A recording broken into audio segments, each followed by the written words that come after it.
This story is generated and narrated by AI. If you notice anything odd in the voice, feel free to let us know in the comments. Your feedback helps us improve future episodes. Have you ever brought home something that felt wrong from the very start? I've owned this shop for almost 20 years. It's a thin little building wedged between a shuttered cafe and a moldy bakery that sells more pigeons than pastries. If you blink walking past it, you'll miss the place entirely, which suits me just fine.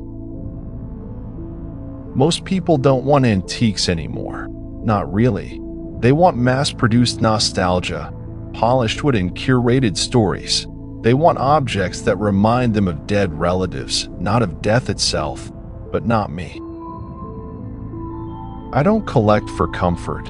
I collect for weight, the kind that settles into an object and refuses to leave. Things that remember, things that don't forget.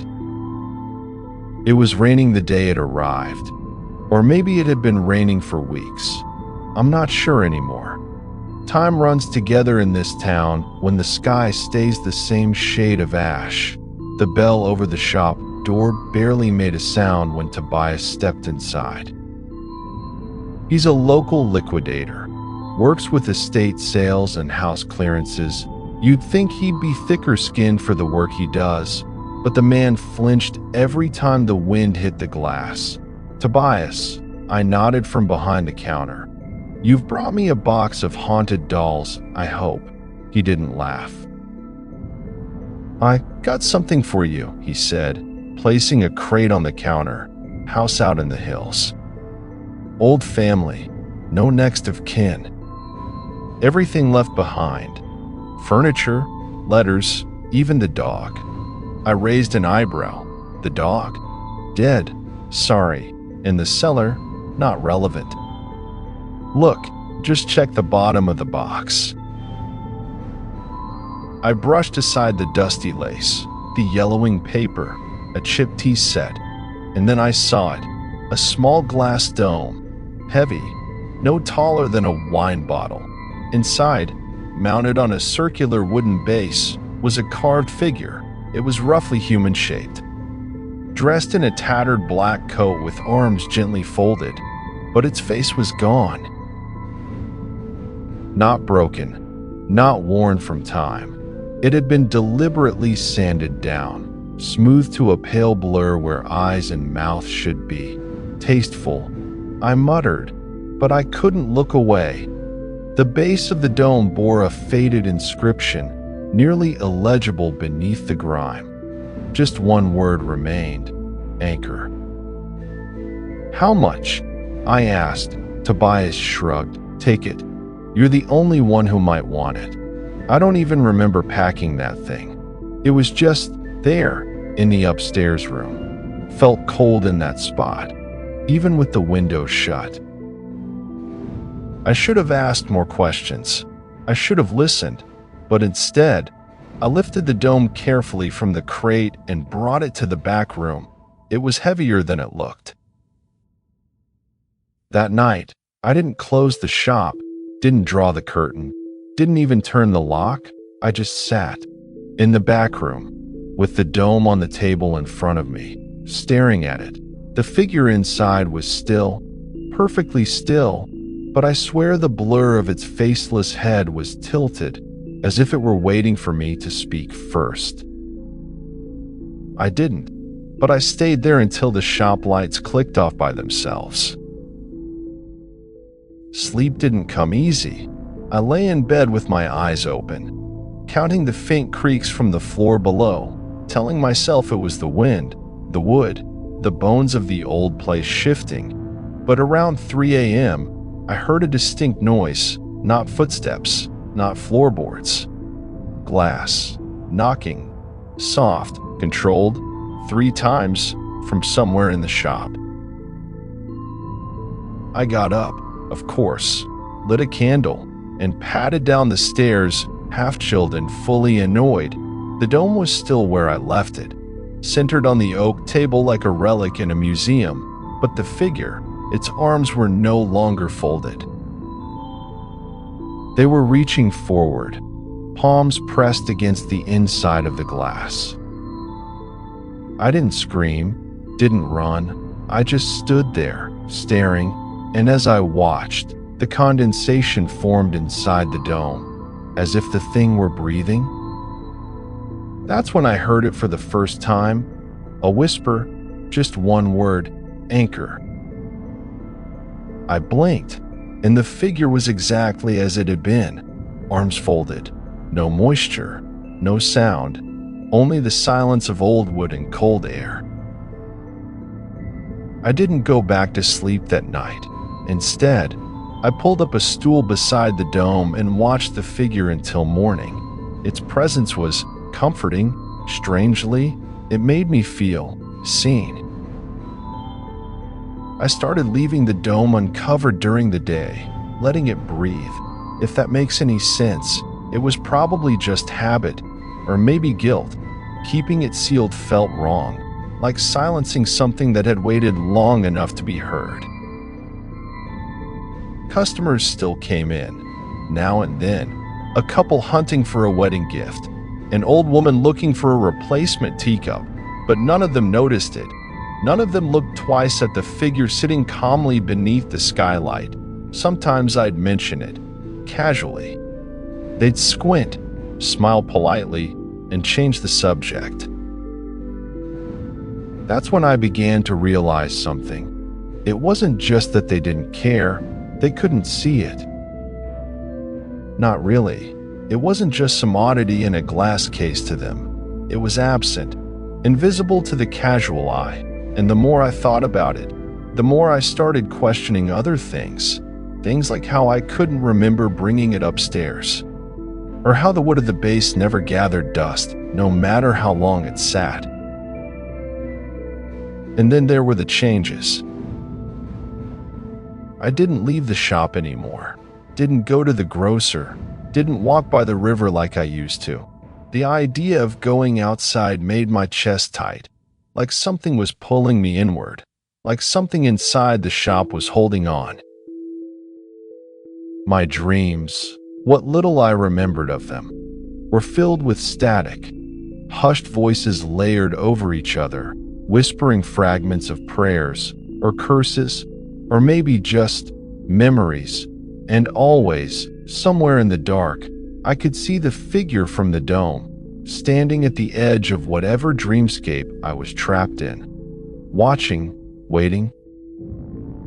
I tried moving it once. One morning I decided to store it in the cellar, just for a day, to get my head straight, to see if the obsession would break once it was out of sight. It didn't. I placed it gently on the shelf between some old phonographs and crates of vinyl. Then I turned to leave, and immediately slipped on the top step. I should have broken something, cracked a rib, at least, but when I hit the floor, it felt like I'd landed on a mattress, or like something caught me. I sat there, stunned, staring at the dome, untouched on the shelf, the figure inside. Its head was tilted again. That's when I gave up pretending. I brought it back upstairs, set it on the counter this time, front and center, where I could see it every moment I was awake.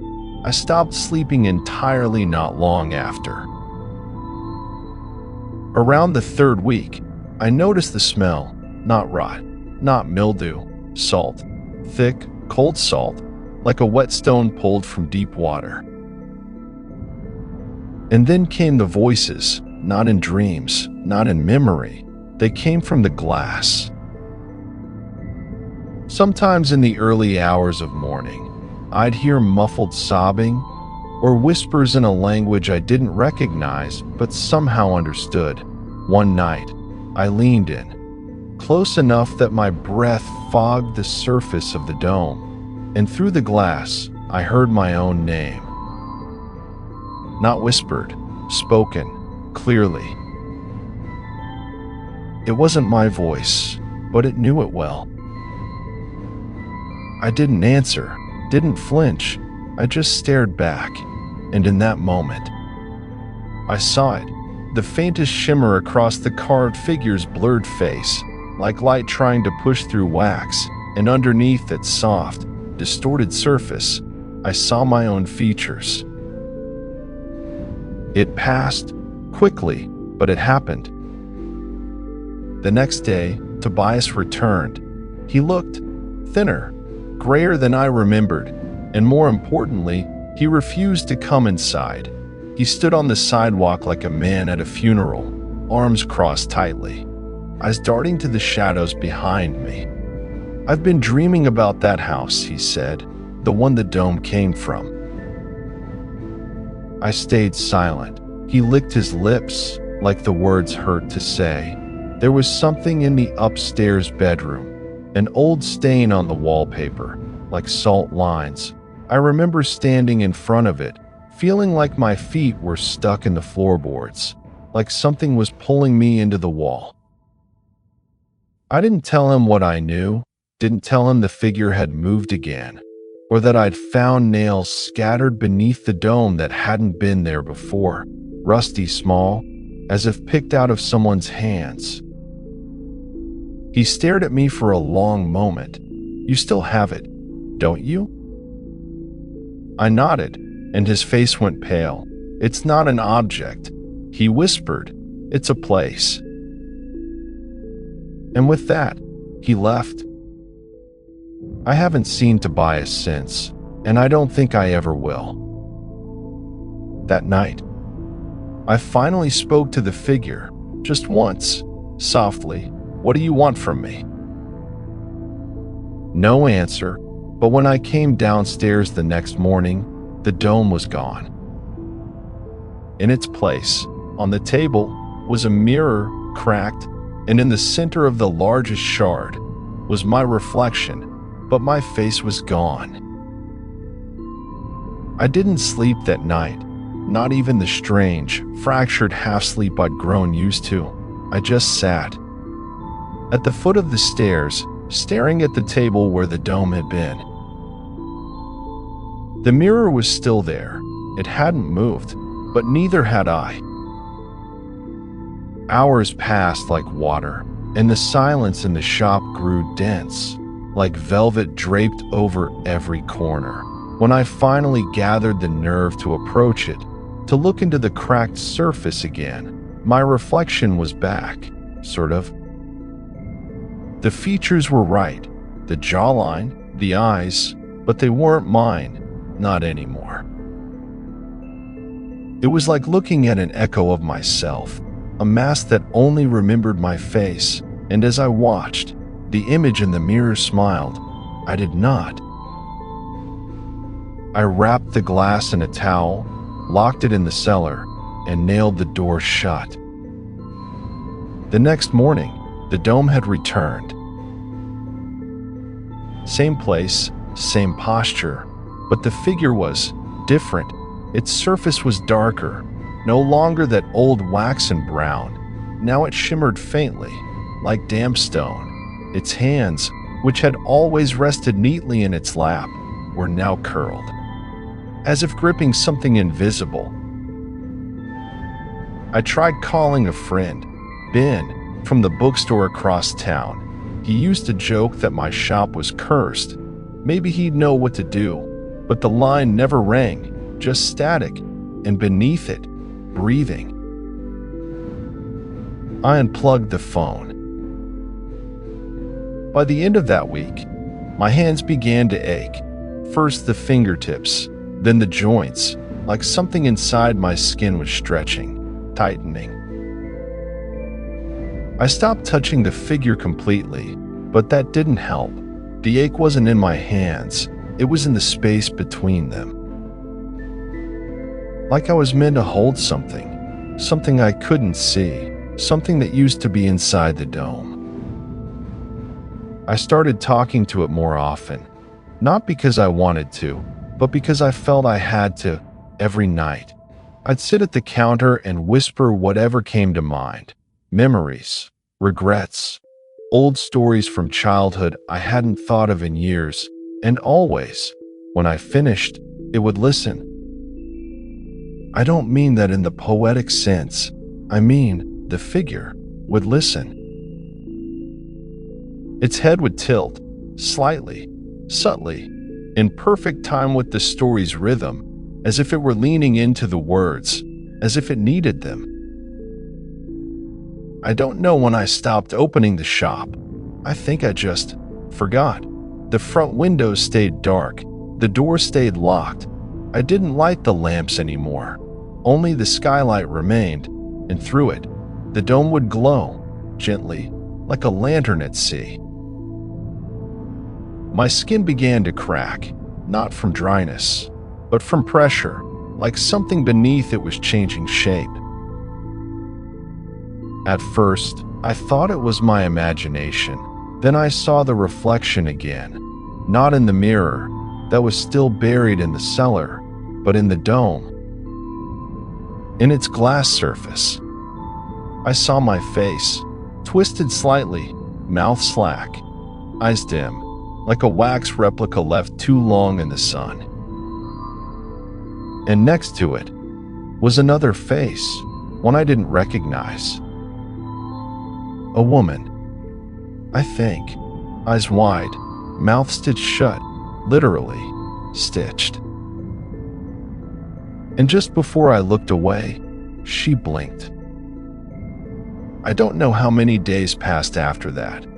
Time became abstract, something measured in shadows, in the weight of silence, in the things I could no longer explain away.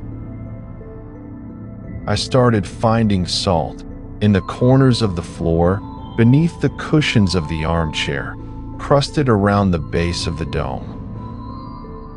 The kind of salt that comes from deep ocean water. I stopped questioning it. I stopped questioning anything. And then came the knocking. Every night, just after dusk, 3 slow knocks on the back wall of the shop, where there used to be a bricked-up fireplace. At first, I thought it was the building shifting. Then I thought maybe someone had broken in. But each time I checked, there was nothing. No marks, no entry, only the sound. Knock. Knock. Knock. One night, I answered. I walked to the wall and knocked back 3 times. And from the other side, something knocked once. That was when I knew whatever was behind that wall was no longer trying to get in. It was waiting. Waiting for me to come through. I took the dome in both hands that night. It didn't resist. I carried it to the fireplace, to the bricks, and I pressed it gently against the wall. The bricks shifted. I don't mean metaphorically. I mean, the wall opened, just enough to see inside, just enough to smell damp wood, seawater, old iron. And in the dark, something moved. I pulled back, dropped the dome. It didn't shatter. It simply landed with a quiet thud, and inside it, the figure had turned. Now it faced the wall, just as I had. The wall never closed again. It stayed just slightly ajar, wide enough to see into the black, narrow enough to suggest it had always been waiting. I moved the dome back to the front of the shop, but something had changed. The figure inside no longer sat. It stood, frozen mid-step, 1 foot forward, hand stretched as if reaching toward the counter. I locked the front door, nailed the windows shut, covered the skylight with thick cloth, not to keep others out, but to keep it in. I slept only when I collapsed, and when I did, I dreamed of salt water flooding the walls, of long hallways under the earth, of hands made of smoke, gently cradling my skull. Sometimes I'd wake with bruises on my ribs, like someone had been holding me from the inside. I told myself I still had control, that I could leave whenever I wanted. I even packed a bag once, stood in the doorway with the key in my hand. But the shop didn't let me go. When I stepped out, I found myself stepping back in. Same carpet, same stale air, same dome, now even closer to the edge of the table. The figure no longer resembled anyone I knew, its features blurred, melted, as if trying to become something else, something it remembered. I stopped speaking aloud. My voice felt foreign, like it echoed too long, and came back slightly different. So I wrote instead, pages and pages, filling journals with memories, dreams, visions, and always, when I finished, I placed the notebook beside the dome. In the morning, it would be gone.